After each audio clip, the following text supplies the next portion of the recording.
উম্মতকে জানিয়ে দিয়েছেন আফজালুহা কাউলু লা ইলাহা ইল্লাল্লাহ, সবচেয়ে উপরের শাখা হলো কালিমায়ে তাওহীদ লা ইলাহা ইল্লাল্লাহ মুহাম্মাদুর,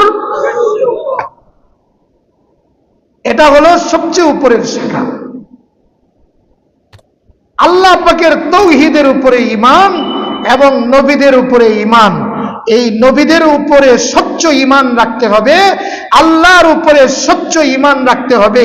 যদি কেউ আল্লাহ তাআলার উপরে স্বচ্ছ ঈমান না রাখে, একত্ববাদের বিশ্বাসী না হয়, আল্লাহর গুণগুলো যেগুলো রয়েছে এটার যদি বিশ্বাসী সে না হয়, তাহলে নামাজি হয়েও বেঈমান। কথা বলেন, কথা বলেন। নামাজি হয়েও বেঈমান, যাকাত দিয়েও বেঈমান, হজ করেও বেঈমান, যদি সে তার আল্লাহর উপরে পরিপূর্ণ বিশ্বাস না রাখে। কিছু মানুষ আছে তারা বিশ্বাস করে যে আল্লাহ তাআলা সর্বময় ক্ষমতার অধিকারী নন, বরং জনগণ ক্ষমতার অধিকারী। গণতন্ত্রের মূল যে কথাটা সেটা হলো জনগণ সমস্ত ক্ষমতার উৎস। এটা এতটুকু বলে তারা কি বুঝাইতে চাচ্ছে?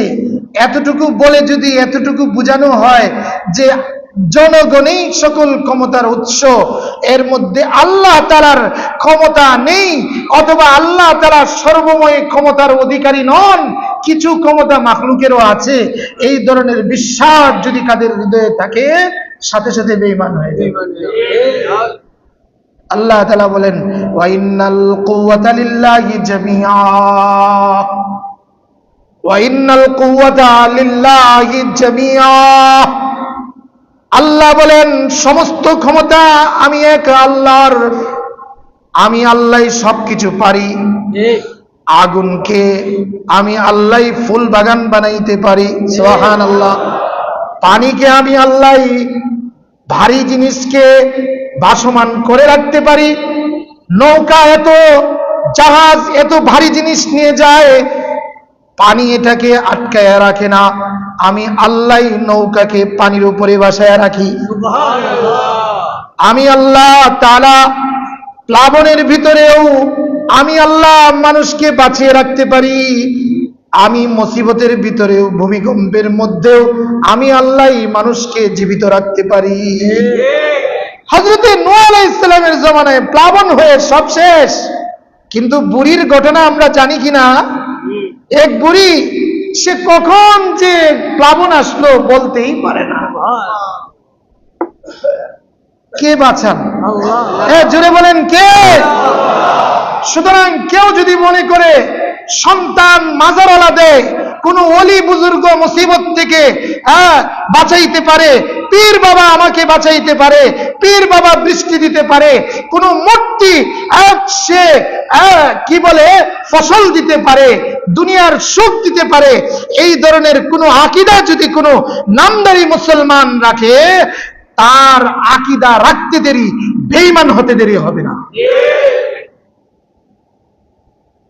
আজকে দরবারওয়ালারা, সব দরবার বলবো না, হক্কানি দরবারও আছে, হক্কানি পীর মাশায়েখ ওলি বুজুর্গ আছে, শাহজালাল ইয়ামানির উত্তরসূরিরা এই বাংলাদেশে এখনো আছে, শাহপরানের উত্তরসূরিরা এই বাংলাদেশে আছে, কিন্তু সেই গৌর গোবিন্দের উত্তরসূরি আবু জেহেলের উত্তরসূরিরাও পৃথিবীতে এখনো আছে। কথা বলেন না কেন? আব্দুল্লাহ ইবনে উবাই ইবনে সালুল মুনাফিকের সর্দার, নবীজির পিছনে নামাজ পড়তো, পাগড়ি ছিল, দাড়ি ছিল, নাম ছিল আব্দুল্লাহ, আল্লাহর গোলাম, অথচ মুনাফিকের সর্দার ছিল।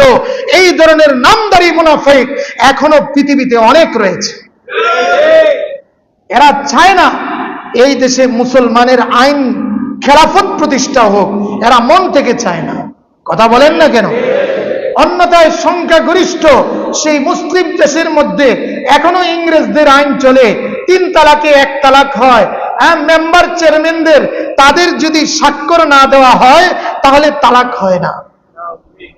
এখনো জন্ম নিয়ন্ত্রণের মতো জঘন্যতম কোরআন হাদিস বিরোধী সেই আইন আমাদের দেশের মধ্যে চলে এবং তা বাস্তবায়নের জন্য সরকার সব ব্যবস্থা করেছে। এবং সেই মদের মতো জঘন্যতম হারাম সেইটাকে লাইসেন্স দিয়ে মদের দোকানের লাইসেন্স দেওয়া হচ্ছে। পতিতালয় যেখানে জিনা ব্যভিচারকে আল্লাহ তাআলা স্পষ্ট হারাম করেছেন, সেই জিনার লাইসেন্স দেওয়া হচ্ছে। নাজুল্লাহ, একটু আস্তে কর, আস্তে কর। আমাদের মৌন সমর্থন, হকের পক্ষে বাতিলের বিরুদ্ধে কথা না বলাটা, এটাই বাতিলরা উগ্রগামী হওয়ার জন্য তারা সুযোগ পেয়েছে। আমরা হকের পক্ষে কথা বলি না, বাতিলের বিরুদ্ধে কথা বলতে ভয় পাই। আমরা নিজেদের জানের ভয় পাই। জান কতদিনের জন্য? কয়টা জান আপনার? কয়দিন বাঁচার গ্যারান্টি রয়েছে? আপনার মতো বয়সের মানুষ এর আগেই পৃথিবীর থেকে কত অ্যাক্সিডেন্টে চলে থাকবে। একটা হলো সুখের অবস্থা, আর একটা হলো দুঃখের অবস্থা। প্রতিকূল অবস্থা, আর একটা হলো অনুকূল অবস্থা। মানুষ এই দুনিয়ার মধ্যে আগমনের মূল কারণ হলো আল্লাহ রাব্বুল আলামিনের আবদিয়ত অর্জন করা, আল্লাহ পাকের খাঁটি গোলাম হয়ে আখিরাতের প্রস্তুতি নেওয়া। এই জন্যেই আল্লাহ তাআলা দুনিয়াতে পাঠিয়েছেন। ইবাদতের জন্য আল্লাহ পাকের অনেক মাখলুক আছে। ফেরেশতারা ইবাদত করছে, কেউ আছে সেজদায় অবনত সৃষ্টির পর থেকে। কিছু ফেরেশতারা রয়েছেন যারা সৃষ্টির পর থেকেই রুকু অবস্থায় আছে, কিয়ামত পর্যন্ত এই অবস্থায় থাকবে। তো মানুষ সৃষ্টির মূল উদ্দেশ্য হলো আল্লাহ পাকের গোলামি। আল্লাহ তাআলা বলেন, ওমা খালাকতুল জিন্না ওয়াল ইনসা ইল্লা লিয়াবুদুন। জিন এবং ইনসানকে আমি সৃষ্টি করেছি আমার গোলামি করার জন্য। আমরা কার গোলাম? আল্লাহর গোলাম। আমরা আল্লাহর গোলাম। কাকে বলে? আমরা কি আসলেই প্রকৃত আল্লাহ পাকের গোলাম হয়েছে কিনা? নামাজ পড়লেই আল্লাহর গোলাম হওয়া যায় না, জিকির করলেই আল্লাহর গোলাম হওয়া যায় না। আল্লাহ পাকের প্রকৃত গোলাম হওয়ার জন্যে কিছু মৌলিক গুণের দরকার। এই গুণগুলো যদি তার মধ্যে না থাকে, সে নামাজ পড়ে কালো দাগ লাগাইতে পারে, কিন্তু আল্লাহ তাআলার রেজিস্টারে আল্লাহর গোলাম হিসাবে সাব্যস্ত হবে না। বরং কেউ নফসের গোলাম হবে, কেউ শয়তানের গোলাম হবে, কেউ দুনিয়ার গোলাম হবে। আল্লাহর গোলাম হওয়া তার জন্য কঠিন হয়ে দাঁড়াবে। খুব কম মানুষই আছে আল্লাহর গোলাম। আমরা গোলামিটাকে শুধুই নামাজের মধ্যে অনেকে সীমাবদ্ধ করে নিয়েছি। নামাজ পড়লাম, লেনদেন যাই হোক, নামাজ পড়লেই আল্লাহর গোলাম হওয়া যায়, এটাই মেনে নিয়েছি। কেউ তো জীবনে হজ করাটাকেই আল্লাহ পাকের গোলামের সবচেয়ে মূল চাবিকাঠি বানিয়ে নিয়েছে। টাকা হলো হজ করে ফেললাম, অথবা প্রতি বছর উমরায় গেলাম, আল্লাহর গোলাম হয়ে গেলাম না। আল্লাহ তাআলার গোলাম হওয়ার জন্যে কিছু গুণের দরকার। এই গুণগুলো যদি একজন কৃষকের মধ্যেও আসে, অশিক্ষিত কোনো মানুষের মধ্যেও যদি এই গুণগুলো পাওয়া যায়, তাহলে সে খাঁটি গোলাম। আর যদি অনেক বড় আলেম, অনেক বড় খতিব, অনেক বড় সে মুফতি, মুহাদ্দিস, কিন্তু তার মধ্যে আল্লাহ পাকের গোলামির সেই গুণগুলো নাই, তাহলে সে আল্লাহ পাকের খাঁটি গোলাম হতে পারবে না। মুহতারাম হাজিরিন, আল্লাহ পাকের খাঁটি গোলাম হওয়ার জন্য 5টা গুণ লাগবে, যার মধ্যে এই 5টা গুণ পরিপূর্ণভাবে পাওয়া যাবে সে আল্লাহ পাকের খাঁটি গোলাম, সে আল্লাহ পাকের পরিপূর্ণ গোলাম। এখন সময় এসেছে আমাদেরকে একটু যাচাই করার যে আমরা কি খাঁটি গোলাম হতে পারলাম কিনা। যদি না হই, যে গুণগুলির ত্রুটি আছে এগুলোকে মেহনত মুজাহাদা করে খাঁটি গোলাম হওয়ার চেষ্টা করতে হবে। রাজি আছি তো আমরা ইনশাআল্লাহ? আমাদের একটা অভ্যাস হলো যে আমরা পরের দোষ দেখি, নিজের দোষগুলো দেখি না, নিজের কমতিগুলো দেখি না। আল্লাহ তাআলা বলেছেন, আলাইকুম আনফুসুকুম লা ইয়াদুররুকুম মান দাল্লা ইযা ইহতাদাইতুম।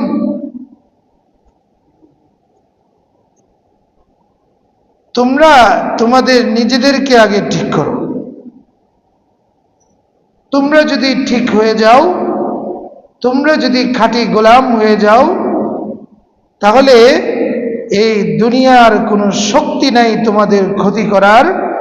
দুনিয়ার এমন কোনো শক্তি নাই তোমাদের উপরে প্রাধান্য বিস্তার করে ক্ষমতা গ্রহণ করার। তোমাদেরকে পরাজিত করার মতন পৃথিবীতে কোনো শক্তি নাই।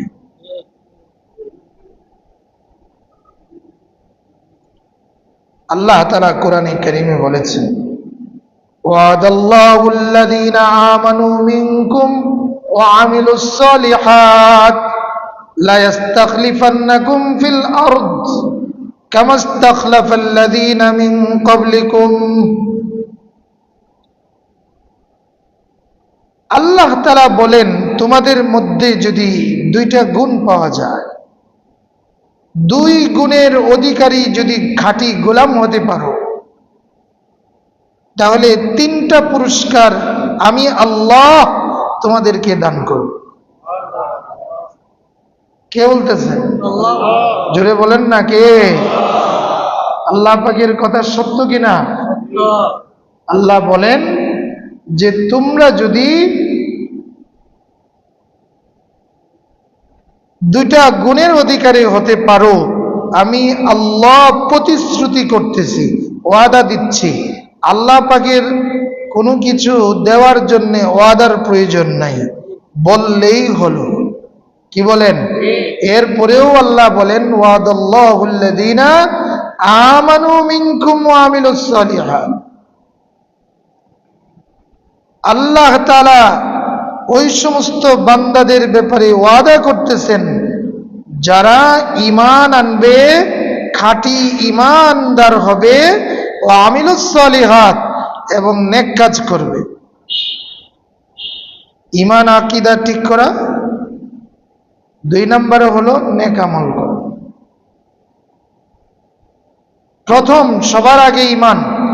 বলুন, সবার আগে ঈমান। সবার আগে ঈমান ঠিক, এরপরে সব ঠিক।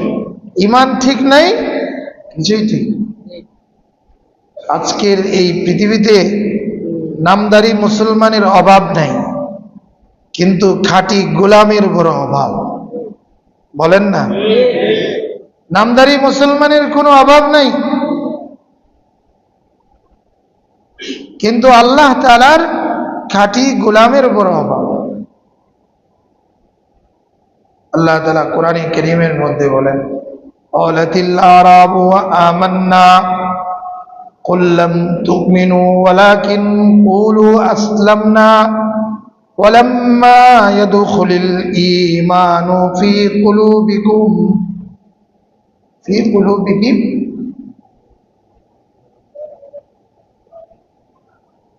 আল্লাহ তাআলা বলেন,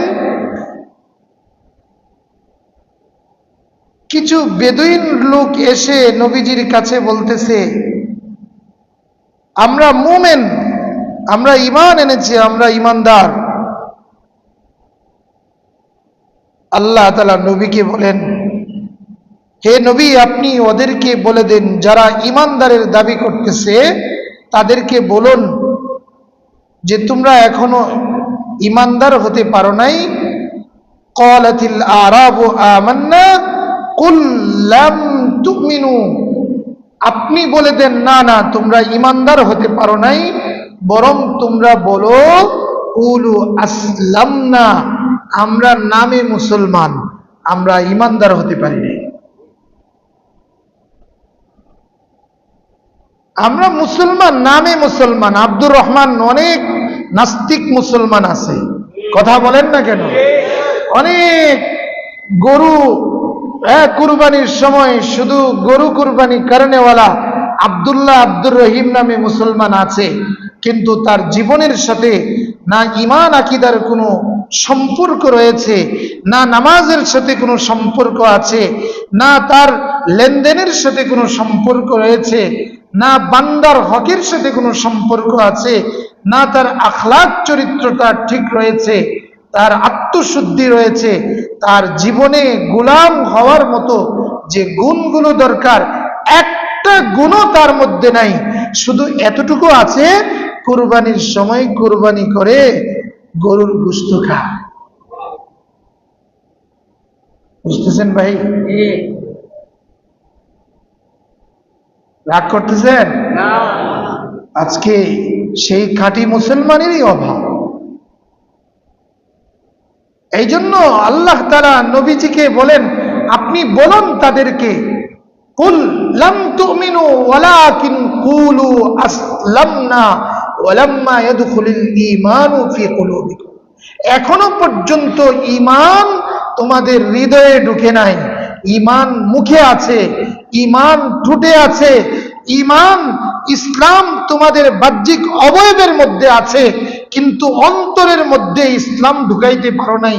অন্তরের মধ্যে ঈমান আকীদা, আল্লাহর উপরে পূর্ণ আস্থা ভরসা এবং দ্বীন ইসলামের উপরে যেভাবে চলার এবং আস্থা রাখা দরকার, যতটুকু ভালোবাসা রাখা দরকার, এতটুকু ভালোবাসা তোমাদের হৃদয়ে এখনো হয় নাই।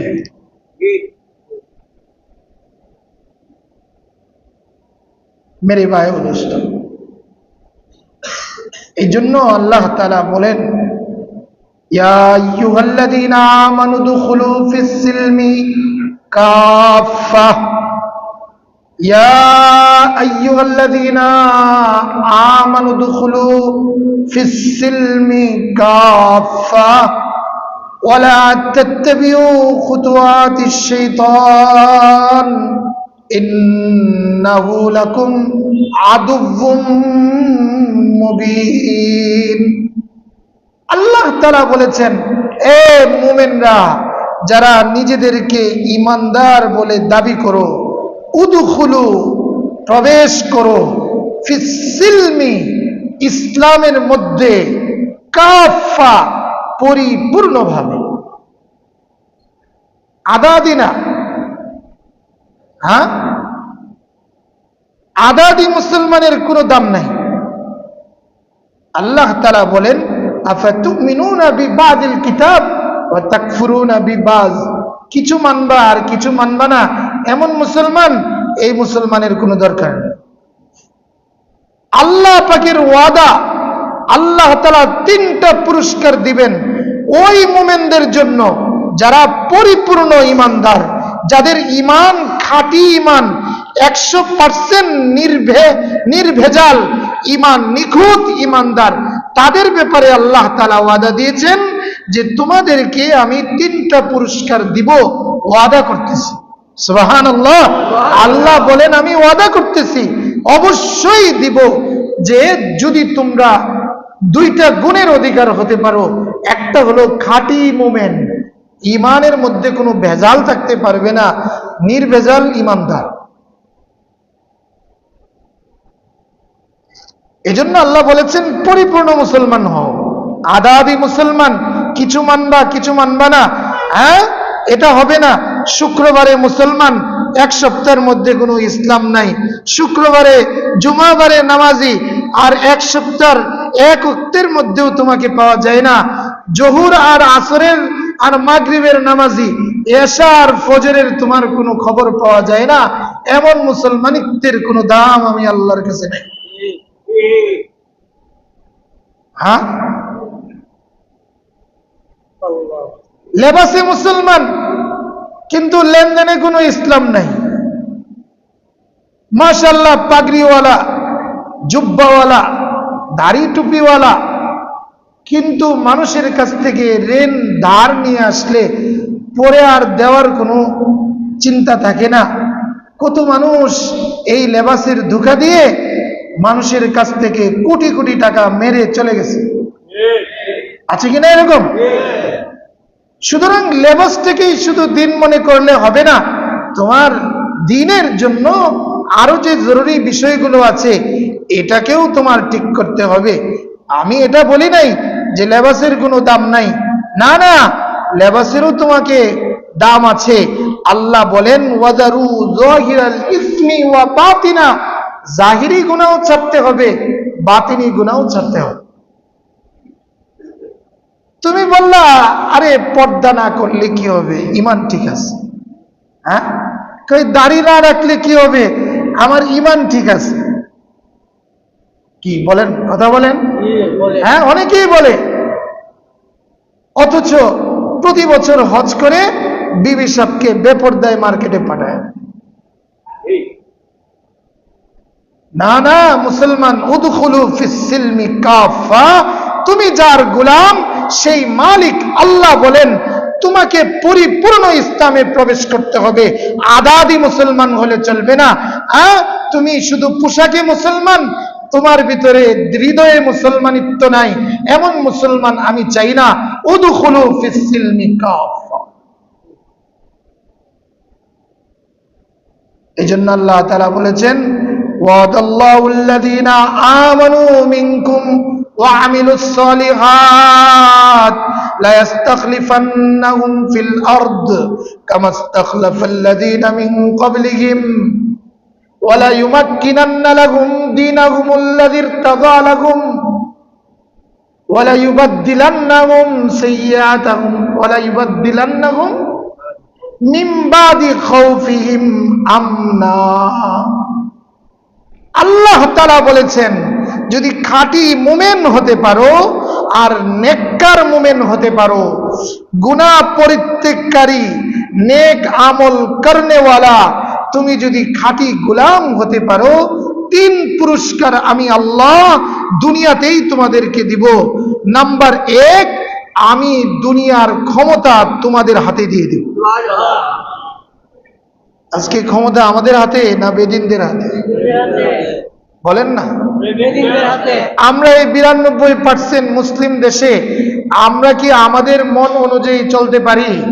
না আমরা এই ভারতের হিন্দুদের, ব্রিটেনের সেই খ্রিস্টানদের, আমেরিকার খ্রিস্টানদের, ইসরায়েলের ইহুদিদের সেই তাদের খেলায় আমরা খেলতেছি, তাদের ইশারায় আমরা চলতেছি। আমাদের নিজস্ব মুসলমানের কোনো স্বকীয়তা নেই, আমাদের নিজস্ব, আমাদের মুসলমানের মুসলমানিত্বের কোনো প্রভাব নাই। আমরা আমাদের এই ইসলামী রাষ্ট্রের মধ্যে, সংখ্যাগরিষ্ঠ মুসলিম দেশের মধ্যে চোরের হাত কাটার মতন সাহস নাই। কথা বলেন? এই রমিসার মতো জিনা করে, নিষ্পাপ শিশুর সাথে জিনা করে যে নাকি হত্যা করেছিল, এই ধরনের হাজারো দর্শক যাদের প্রমাণ হয় দর্শন করেছে, এরপরেও আইনের ফাঁকে বের হয়ে যায়, তাদের দর্শনের বিচার যে ফাঁসির কাস্টে ঝোলানো হয় না, এই নির্ভয়ে